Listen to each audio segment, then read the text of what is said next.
love that, We've man. been at this for so long now that It's just like, it's second nature. it's like we finish each other's Sentences. Oh my God. Who are we? Hey guys, welcome back to the podcast. Here with your girl Renee and Princess. And we're coming to you live from Leicester. Bum, bum, bum, bum. What are you saying there, Prin? What am I saying? I'm full of allergies. Full of allergies. Yeah, to be fair, you are getting killed off by a cat right now. I am. And hay fever. Hay and fever. Probably a cold. Or It better not be a cold because I've been ill enough of this summer. Yeah. I mean, same. Not really same, but same. I've just been getting... You made me ill. Yeah, but that was only one time. Like, tell me why. I'm coming to see Renee. She doesn't want to tell me she's ill. Doesn't even mention that she's ill. 2 days later, I'm like, oh, Renee, I'm dying. I feel so unwell. She's like, yeah, I've been ill for days. And I was like, I saw you 2 days ago. I'm sorry, man. You know what it is, yeah? It's just when you're around Prin, it all goes out the window. I just feel so alive and well. Invigorated. Yeah, exactly. But yeah, man. I mean, I hear it, though, because I wouldn't say it's ill, but, like, I've just been getting bitten up.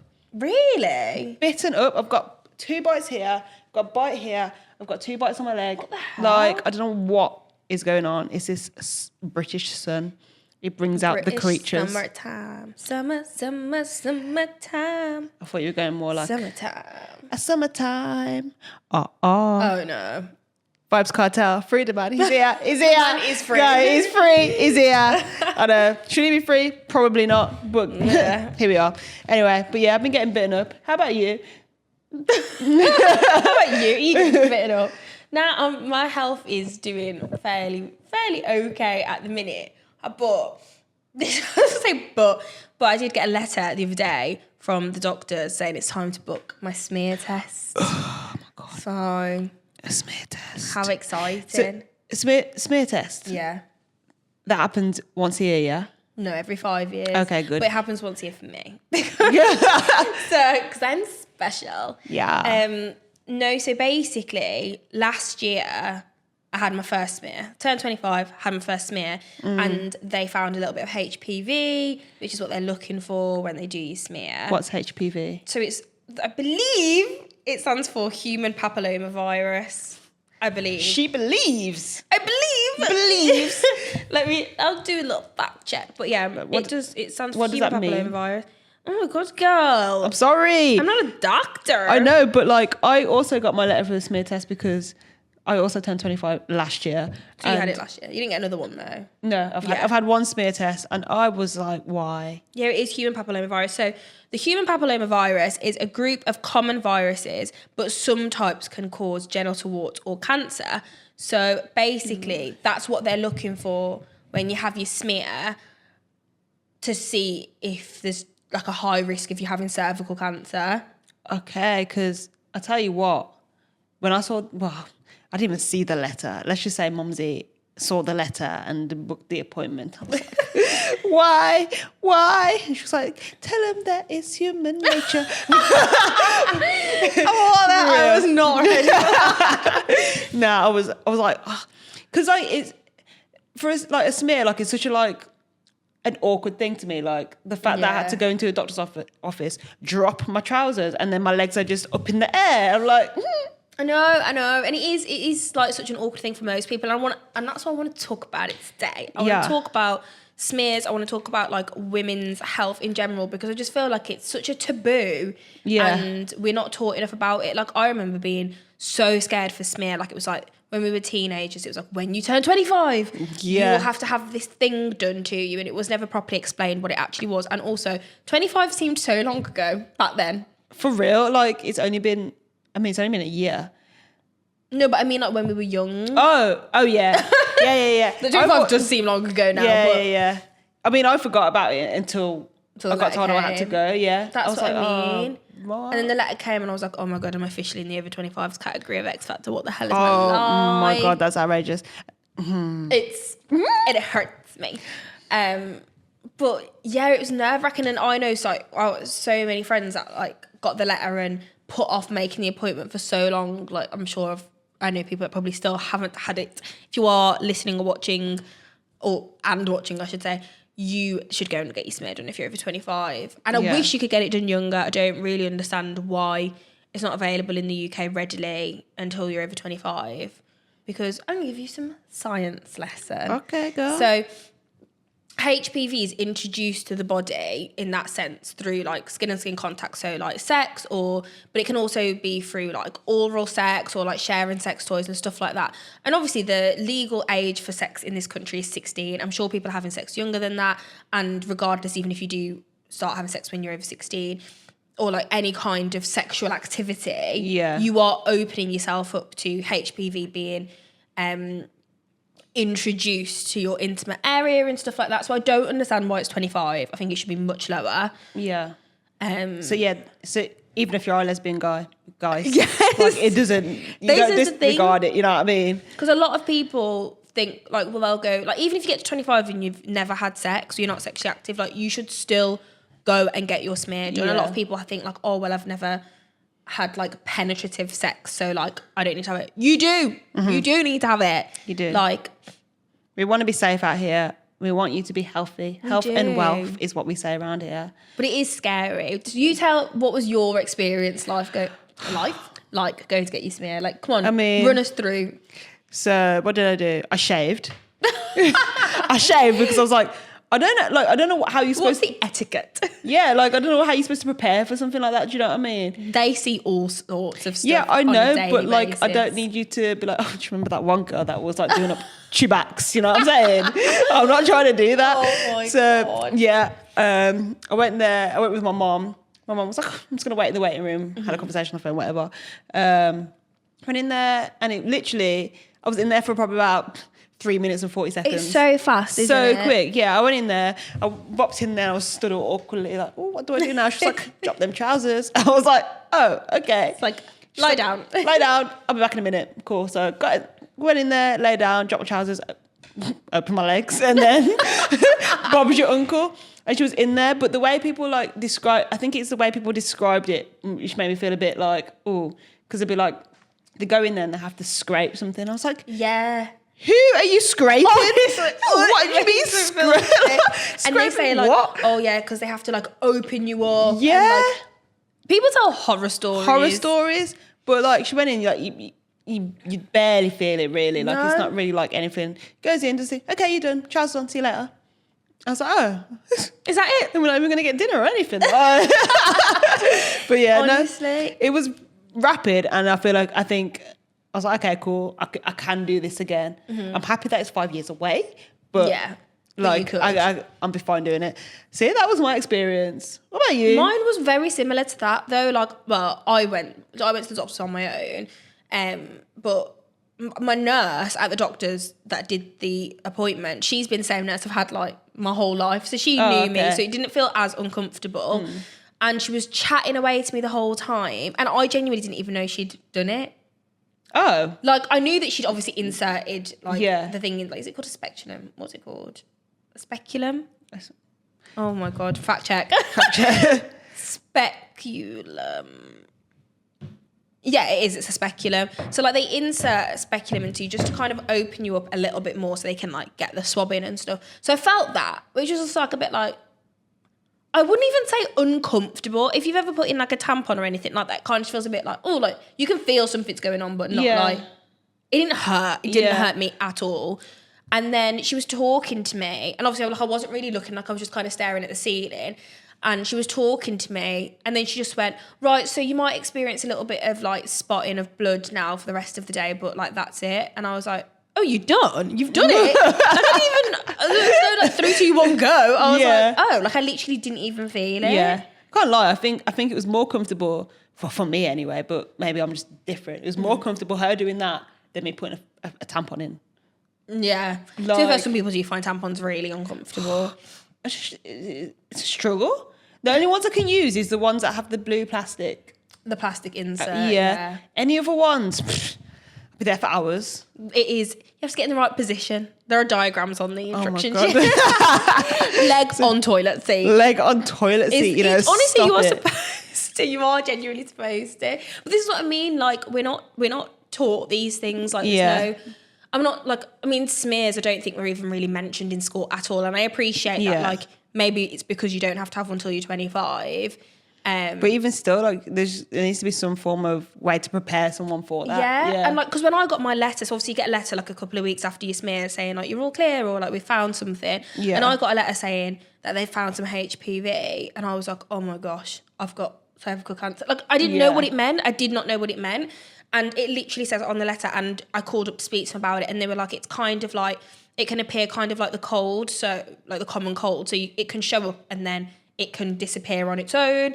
So it's really nothing to worry about, but it just means because they did find something that I have to have one, like every year they find it, I have to have one the next year rather than 5 years. So I've had my letter now, it's been a year, so I'm going to book in for another one. And then if they don't find it, then it's 5 years from now. But if they do, then I'll have another one, unless it's like gone up, and then they'll do more tests and stuff. So like, I'm not worried about it because it's not worth stressing about stuff like this. Yeah. But it's good to know that like they found something and that it's been like monitored rather than being like, oh yeah, we'll just leave it for 5 years to fester and grow inside of you or whatever. But I do think there should be kind of some preparation for it, because I was a bit scared. But it's the same with like breast examinations. Yeah. That is not something that is discussed in school at all, how to do a breast examination. I mean, it might be now. It's been like a long time since the last time we would have had any form of like PSHE would have been. What did you just say to me? Wasn't it called like PSHE or PSHCE? Do you not remember those classes that you used to have? Do you not remember? At school? Yeah, we used to have it school? in middle school, definitely. I don't know if we ever had it in high school. But it's basically like your sex ed class, but you talk about like loads of stuff. PSHCE. Do you not remember it? I remember. I feel like the acronym's there, but I don't remember what any it of these stands classes. for. But I remember in primary school, I'm sure we had Mrs. D's for it. In middle school, sorry. I don't remember who we had. Might have, you know. I don't know if it carried on. I remember having some in primary school and then some in middle school. And the only things I really remember being taught about was girls have periods. I remember that being told. Girls have periods, and they gave us some free sanitary pads to keep in your lockers till like the day that you start. I didn't start my period till I was 16. So they were sat in my locker for years. So because this happened, remember, for like 12, we're getting given these free pads. So I was way off. I was a late bloomer.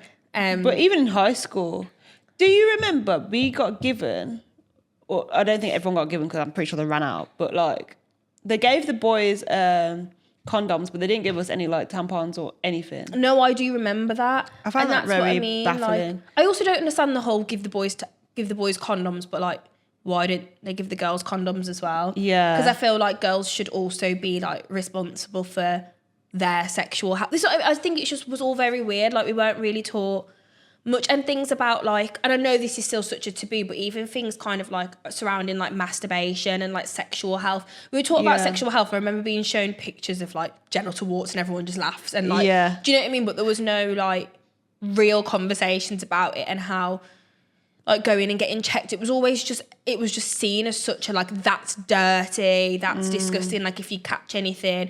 And I feel like there was this big association with you'll only get like a sexually transmitted infection if you've slept with loads of people. Like there's like this massive stigma of that being associated with a high body count, which again is crazy, because you could literally sleep with one person and contract something. Exactly. If that one person you sleep with has something, you will probably contract it. Yeah. So I just think school does not do a very good job of educating, and even now, like I don't feel like I know the insides and outs of my health as a woman. I could not tell you one. As I said, the words you're saying to me, I'm having to get explanations because I'm like, I don't know it. Like as you said, we're not taught in school. We don't really talk about it like with anyone really. I mean, especially if your parents aren't that open about it. Like I was quite lucky. My mum was very open about like sexual health and periods and stuff. Like as soon as I got my first boyfriend, my mum was like, make sure he gets tested. Like if you know that he slept with people before you, make sure he gets tested before you sleep with him. Like my mum had very open conversations like that with me, but I know most parents do not feel comfortable sitting their kids down and having those conversations. I feel like my mum tried to have a conversation with me, I think it was about sex though. She tried. I shut that down so quick. I was like, what are you asking me this question for? Let's just make the bed. Like, what are we doing here? What are we doing here? This is what I mean. Like, it is awkward, but people need to know. Like, people need to know these things and just like, I don't know. Like, for instance, like, have you ever done a breast examination on yourself? Only since I've been with my missus. Good. Because she's like... Well, you should have been doing it forever, but like... Yeah, but like, you never really like... You just don't think about it. No. You know what I mean? Like, you just walk through life. Like, I never go home and think, oh, let me just, you know... Let me just have a grope. have a grope. Yeah, but Mrs. like, oh, you should do this today. Yeah. So... But I'm the same though. So like, obviously, the reason why I feel a bit passionate about it now more so is because I found a lump like 4 months ago now by accident as well. Like, I think I was just like putting on my bra or moisturising or something, and I thought, oh, that feels weird. Yeah. And I felt this like hard ball in the side of my breast. Okay, yeah. I was thinking, but it can feel different. So there is, if you go online, it will tell you like the different things to look out for. Like, even if like your nipple changes shape or like you get bumps and stuff, there's lots of different things to look out for. But I found like a hard lump in the side that's not like, you've got like a main ball in the middle of your breast. That's like your main breast tissue. But then mine was kind of like towards the side, and I felt it and I was like, that definitely wasn't there before. Yeah. So I went to the doctors and my GP did a breast examination, and she was like, yeah, I can feel something there, so I'll refer you for a scan. So I thought I was going to have a mammogram, which is where they like compress. Do you know what it is? I feel like I don't explain it if you do. Yeah, well, I know what it is. Yeah. Well. For those of you who don't, a mammogram is where they get your boob and they kind of like squish it between. It's a scan, but they have to like squish it between the two like plates. Yeah. So I thought, brilliant. I'm going to get my boob's going to get absolutely mutilated. And then my referral took about 6 weeks, and it was 6 weeks of being a bit stressed, to be honest, because I was just like, because they ask you as well, like, do you have any family history of breast cancer? Yeah. And my auntie, she died last year and she had breast cancer. So I was like, yes, I do have family history of breast cancer. So like, obviously your mind naturally starts running away with itself. But like, it shouldn't, because lumps and bumps are a lot more normal than you realise, basically. So my appointment came round and it was actually an ultrasound that they did on my boob. Yeah. So when I went for the referral, I got there, and then another doctor examined, like did another physical examination, and I was just a bit like, oh, okay. Like, it is a bit awkward because you're just lying there like boobs out, and I was just like, right. And someone's just like massaging down so they can feel it all. I was like, oh. And then he was like, yeah, I can feel it. So go and wait in that waiting room. And they made me put this little gown on. And I was sat in this little waiting room with all these women that were just all there for breast scans. And we were all just looking at each other and we were like, well, this is depressing. Isn't it? Did you conversate with them? I was just like, oh, hi. That was about it. I was just like, hi. The room, she was like, right, so I'm going to do an ultrasound. And then she like puts the jelly on and she does the ultrasound and she's like, yeah, so I can see... so there's another woman in the room as well. So there's two women, which was really nice as well, because like I know that obviously like they're doctors and they know what they're doing and like they see it every day. But I was a lot more relaxed having two women rather than it have been a man and a woman or two men. And she was just like, yeah, I can see it. It's like a 15mm lump. Like, she talked to this woman, I was like, 15mm in my head. That sounded like the biggest thing ever. And then I realised that's like 1.5 centimetres. Like, it's actually tiny. Yeah. So she's speaking to the woman and then she goes to me, how old are you? And I said, oh, I'm 26. And she was like, okay, so what we're going to do is we're going to do a biopsy. So I'm thinking like, right, so I'm going to get a letter in a couple of weeks. I'll have to come back for a biopsy. Yeah. She was like, right, so I'm going to numb the area now with some anaesthetic, and then I'm going to make a small incision. And I'm like, whoa. Nobody prepared me for small incision. This is a Sunday morning at 8:00. I was chronically hungover. Because I thought I was just going for a scan. So I'd been out with the girls drinking the night before, and I was just like, I'm going to throw up. So she numbs the area, and it was numb. So like, I couldn't feel any pain, but I could feel sensation. Yeah. So what they do is they insert this like long needle that with like a little clippy thing, like a long thing with a clippy thing on the end. They insert that down, and then she does this like clip, and then it kind of like just rips a little chunk off the lump that they found. Oh. So you can't actually feel pain when they do it, but you can feel the tugging inside of your breast. And I was just... my stomach was being rocked. I was just like, ugh. Can imagine. And I genuinely think that was worse than the actual pain, because I don't. Well, it probably wasn't. But do you know what I mean? The sensation. Yeah, it makes me think of like that one episode of Grey's Anatomy where a girl goes in for surgery. Yeah. And the anesthesiologist, he gets distracted, and she starts to wake up, but they've cut her open mid-surgery. Like, she's in the surgery. They're inside her, like, doing whatever they're doing.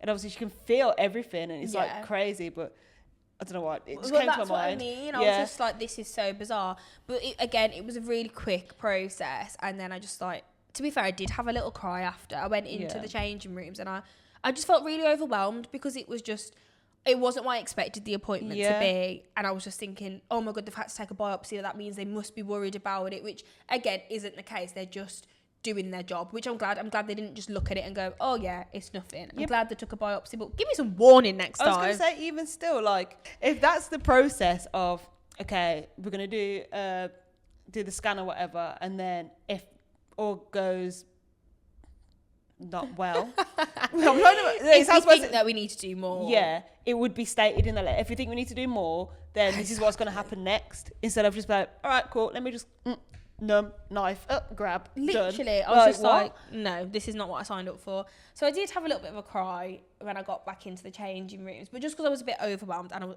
I was hungover, so I was a bit emotional.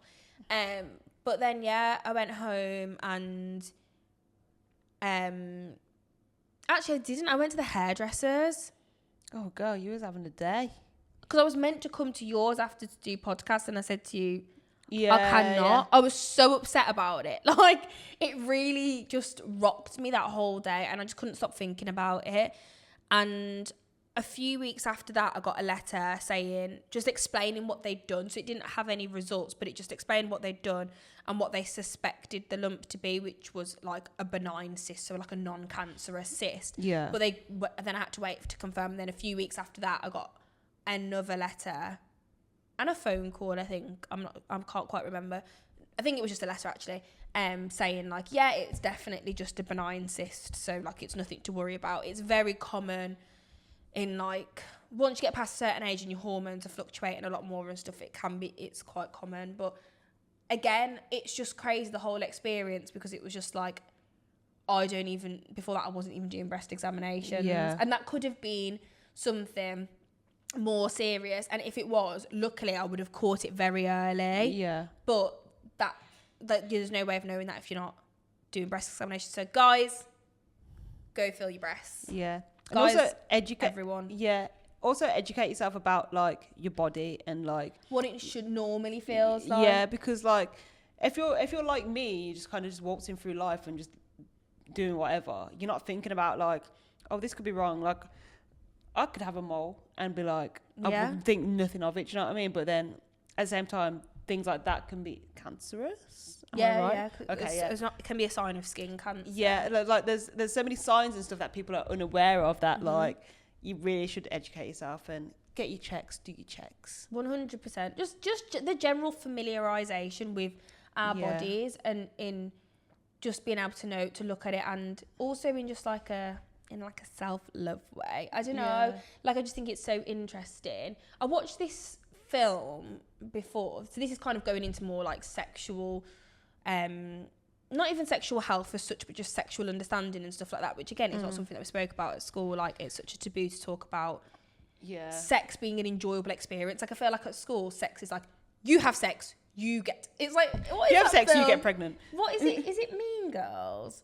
I feel like it's Mean Girls. It's a film like that, like an early 2000s like comedy. Yeah. And it's like there's this teacher and he's like, you have sex, you will die. And it's like, that's how it feels like it's taught. Like, if you have sex, you're going to get pregnant, or you're going to get chlamydia, or you're going to get HIV. Do you know what I mean? Like, it's all very scary. And that's why I feel like people aren't very comfortable talking about it, because sex is like such a like, we shouldn't talk about this, it's dirty, there's loads of like sin associated with it. But the film that I'm on about, it's Emma Thompson, you know, who plays Nanny McPhee, and she's in Harry Potter as well. It's called Good Luck, what's it called, like Good Luck Hugo or something like that. Basically, it's about this woman, and she's a bit older. I think she's like in her 60s, and she's been with her husband her entire life. She like the first person she slept with him, she was with him forever. I think it's called Good Luck Leo Grande or something like that. And he dies basically, so she's a widow. But she's never had an orgasm. So like she's slept with him her whole life, and the sex was always really shit. Like he'd just kind of like have sex with her and then be like, right, we're done. And she was just kind of like, oh, that's just what it's like. So she hires a sex worker because she has like a list of things that she wants to try, just because she never has. And it sounds all very like vulgar, but it's a very sweet film in kind of like understanding the exploration of her body. And like she talks about, she's done a lot of interviews separately, Emma Thompson has, about like just being like accepting of your body even in like your older age, and being comfortable with the changes, and like things don't sit in the places that they used to. And like I already noticed that in myself. Do you know what I mean? Like we look at our bodies now compared to 10 years ago, and it's like things are already starting to sag. But do you know what I mean? It's that kind of it's that just acceptance. It's a really nice film. Like it's a bit long and it's a bit drawn out, but I just feel like I'm going off on such a tangent with this. Yeah, but like it's all a part of like us learning about our bodies and like what things we should feel and things we shouldn't feel. Yeah, and, I feel like as women, like with boys, it's seen as such a like a normal thing to like, yeah, boys, like your lads, like go out and you do this and whatever. Yeah. And with girls, it's a bit more like, don't talk about it. Yeah. Don't talk about sexual health. Don't talk. Like people are probably scared to tell. Like I know people that were scared to tell their parents they'd started their period. I think I was one of them people, you know, because I didn't say anything. Really? Mum just noticed. So like I would, because to be honest, when it happened, I didn't know what was happening to me. So I didn't know what, like I didn't know what was happening to me. So I didn't know what to say. Yeah. Do you know what I mean? How old were you? 12. Oh, okay. So you were, well, not quite young, but like quite a lot younger than I was, for instance. Yeah. Like I didn't really know. I knew that people had it, but I didn't know that that's what happened. Yeah. I thought I was like, am I dying? Like, what's happening? Why am I losing so much blood? Like, do you know what I mean? But she noticed and she was just like, girl, you started your period. Like, yeah. And then Bob's your uncle, that was it. That's what I mean. Though, like it can be, if you're not warned as well about what the different, because obviously like different stages in your cycle, like your period blood's quite different as well. So like when I started my period, I was expecting gushing red blood that everyone talked about, and mine wasn't like that. Like it was a lot darker, and I was just a bit like, what the hell is going on? Yeah, exactly. Because even though I was 16 and I knew what a period was and I knew it was going to happen to me at some point, even that experience, because I didn't know that that's what a period could look like, I was really confused by it. But again, luckily I had quite an open relationship with my mum, so I was kind of just like, this happened, what is this? And my mum was like, you've started your period, girl. I was like, oh, okay, finally. But do you think the whole thing is just... It's a subject that needs to be covered. Yeah, it is. It's just something that needs to be talked about. Like, I just wish we didn't have to educate ourselves on it as much as we do. Like even with like the pill and stuff. Like I feel like there's so much that we have to learn. Well, yeah, about hormones. Like I thought people took the pill just to stop themselves getting pregnant. Like just as contraception. Yeah, I thought that's all that was. I didn't know that people like used it for like their hormones or like to regulate stuff. I was just like, what? The majority of people that I know that are on the pill because they used to have really bad periods before, and the doctors were like, well, if you go on the pill, it will help with that. And for most of them, it has. But I also don't like that that's just the go-to. Yeah, there has to be more options. I mean, we're in the 21st century. The technology has evolved. You're telling me I have to take this pill daily to do that? No, and like I don't like that. There's no like, you just get given a pill and it's like, oh, well, if this doesn't work, there's another 50 that you can try. Yeah. There's no like, let's look into your health background. Let's check if this pill actually is good for you and like what you've got wrong with you. And do you know what I mean? It's just like, oh, well, try this one if you don't like it. Or you might gain loads of weight. Your skin might get really bad. Your mental health might be terrible. I was on a pill years ago. My mental health was absolutely disgraceful. I had to come off the pill after like 2 months and try a different one because I was depressed. Like it was horrible because my hormones were just all over the place. Yeah, I don't get it. I don't know why. I don't know. It's always been a thing with females though. Like we're very uneducated about what is happening. I think it's because as well in terms of health, majority of the tests that get done for like medicines and just research in general has always been on men. Yeah. And I feel like that is still massively the case. Like we are kind of coming out of it a bit, but that is still massively the case. So I feel like women's health is just behind men's health. Yeah. That's in every aspect as well. Like even in terms of like a woman having ADHD versus a man having ADHD. Like, oh, look for these signs, but that's all from men. Like, you show different signs in women. So how are you doing this test on me for a man? Yeah, it doesn't make any sense.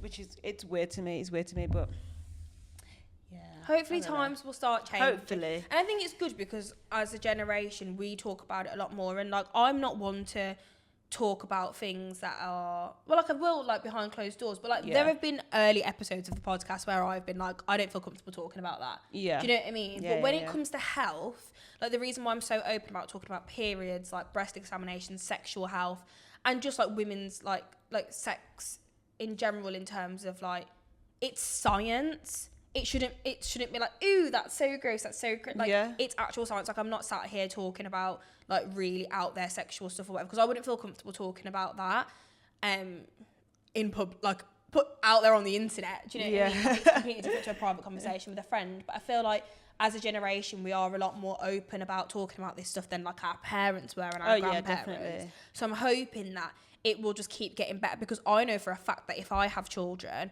I will be having those conversations with them. Although I do feel like with the younger generations that they might not talk to each other about it as much. Oh, do you think? Yeah, because like I was speaking to my missus and I was like, do you talk about this with your mate? And she was like, no. Like, I'll make a joke and she'll get like so awkward. I'm like, oh, really? Girl, like, what's going on? But do you think that might just be like a person to person thing? Because I've got some friends that are really like, I don't like the word prudish, but like just don't feel comfortable talking about anything like that. But then other friends are way open, and like the same. Obviously, like I've got friends that are like a few years younger, but then like other ones are way open about it. So I think it might just be a person to person thing. I don't know. I mean, you can kind of tell by the reaction when you say certain stuff. You know what I mean? Like me, I'm the type of person that wants to just break the ice. So I'm like, oh, just get your back blown out or some shit like that. Do you know what I mean?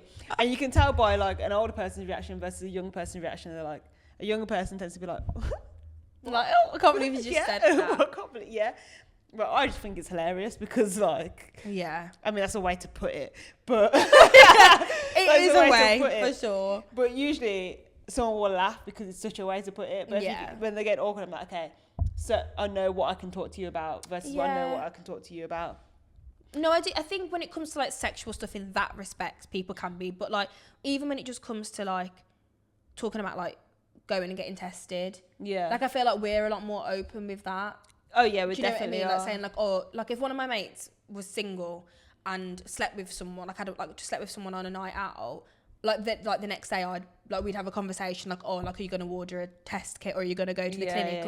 Whereas I feel like, oh, maybe our parents were having those conversations with each other, but I think it's just different speaking to your child about it. But my mum, like I said, was so open with that stuff with me. I feel like when it's around health and education in that respect, we are a lot more open. So I'm hoping that it will just get better and better as time goes on, because it just scares me a bit. And it's really sad. Like I just think it's so sad how little even I know. Like I'm trying to learn a lot more about my body and like my hormones and how like things are different through different periods of your cycle, and like understanding how you're gonna feel in different parts of your cycle and stuff. Like sometimes you think you're actually like losing your mind and then you start your period the next day and you're like, oh, it was that.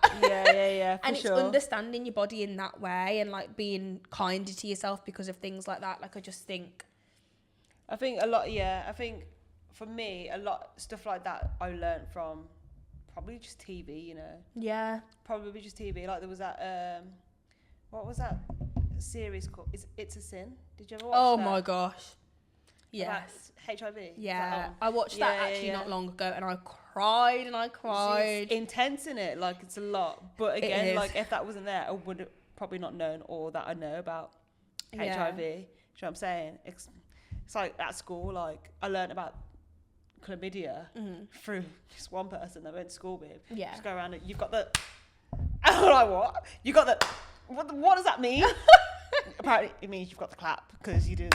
But apparently, the clap isn't actually chlamydia, and everyone always says this, but I think the clap is actually gonorrhea, and I'm gonna Google it now. But that doesn't What is the clap? Gonorrhea. No And that's way. why people get so confused, because everyone thinks the clap, it used to be known as the clap, but because it begins with a C, people just assume it, and it's like cla. Yeah. People assume it's chlamydia, but yeah. So fun fact for you guys, the clap is actually, well, used to be at least, the nickname for gonorrhea. So it's not chlamydia. But yeah. But that's what I mean, like, people choose to take the piss in school. Yeah, so you just think like... So then no one would really want to talk about it. I'm Yeah. not saying like if you get like a sexually transmitted infection You that you've got to be like screaming it from the rooftops. I'm not saying that, but I'm just saying like you don't need to feel like shameful that you can't speak to your friend. Things as well, like just to circle back around as well, like even things like thrush, like bacterial vaginosis, like any kind of yeast infections like that. It's really not that big of a deal, and there is no word of that in school. Like you can just have a slightly sensitive pH. I mean, every female's pH balance is so sensitive, and you could literally just use like a scented soap and get thrush. Yeah. And it's like you could think, oh my God, what is this? What is wrong with me? Do I have an STI? Because again, there's very little education on it. So it's just like, my God, I feel like women spend so much of their lives being so confused about what the hell is going on with their bodies. Because we just don't get taught anything. Literally me.